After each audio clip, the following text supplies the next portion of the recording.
Assalamualaikum warahmatullahi wabarakatuh. Bagaimana kabarnya anak-anak? Semoga selalu sehat dan selalu diberi perlindungan ya oleh Allah Subhanahu wa taala. Nah, sebelum kita mulai pembelajaran pada hari ini, mari kita berdoa terlebih dahulu agar ilmu yang kita dapat hari ini bermanfaat. Berdoa dimulai.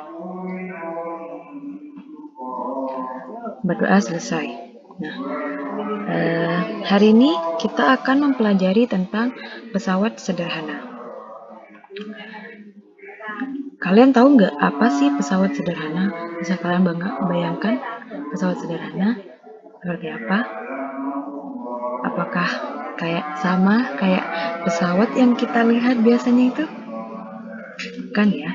Nah, pesawat sederhana adalah salah suatu alat yang dapat digunakan untuk mempermudah melakukan usaha. Jadi, prinsip pesawat sederhana yaitu mempermudah kerja, keuntungan mempermudah kerja kita. Nah, pesawat sederhana itu seperti alat yang bisa kita gunakan untuk membantu pekerjaan kita, mempermudah pekerjaan kita. Nah, keuntungan pesawat sederhana itu bisa disebut dengan KM atau keuntungan mekanik. Bisa diatur menggunakan. Nah, keuntungan pesawat sederhana itu ada beberapa macam. Yang pertama, ada tuas atau pengungkit. Nah, pengungkit merupakan salah satu jenis pesawat sederhana yang paling banyak digunakan dalam kehidupan sehari-hari. Contohnya, gunting, linggis, cungkat-cungkit, pembuka botol, pemecah biji kenari, sekop, koper, pinset, dan lainnya. Nah, contoh seperti ini merupakan contoh tuas atau pengungkit. Nah, pengungkit atau tuas dapat mempermudah usaha dengan cara menggandakan gaya kuasa dan mengubah arah gaya. Ingat ya, ini tuas ini menggandakan gaya kuasa dan mengubah arah gaya. Cara menghitung keuntungan mekanisnya adalah dengan cara menghitung kuasa dengan panjang lengan dan beban. Nah, seperti kita tahu, kalau tuas pengungkit itu, tuas pengungkit jenis 1 itu, nanti kita jelaskan ada beberapa jenis tuas pengungkit. Nah, ini titik tumpu, ada 3 titik. Ada titik tumpu, ada gaya beban, ada gaya kuasa.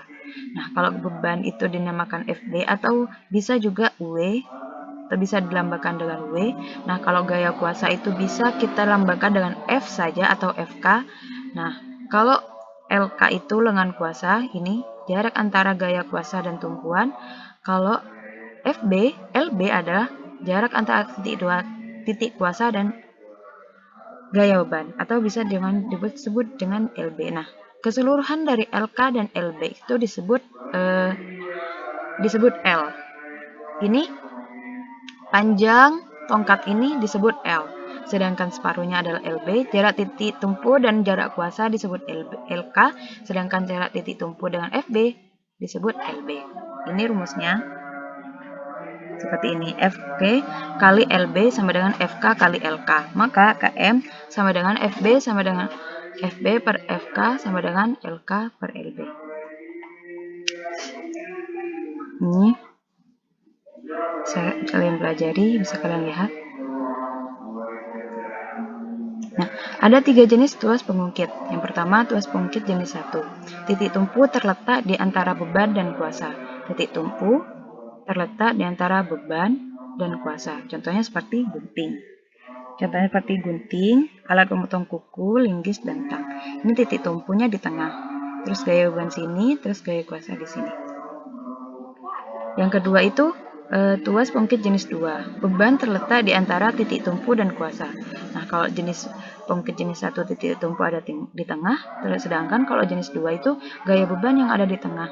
Ini titik tumpu ada di ujung, gaya kuasa di ujung, gaya beban di tengah. Contohnya seperti ini, gerobak barang, pemecah kemiri, dan pembuka botol.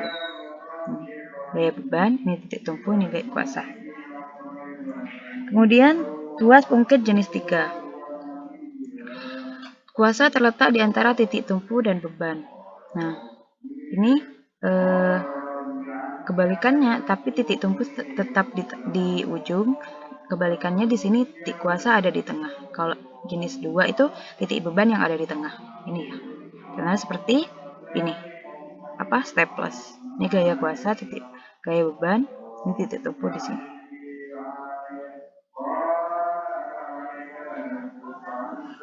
Oh, gaya beban di sini, ini gaya kuasa di sini, terus ini titik tumpu. Contoh soal.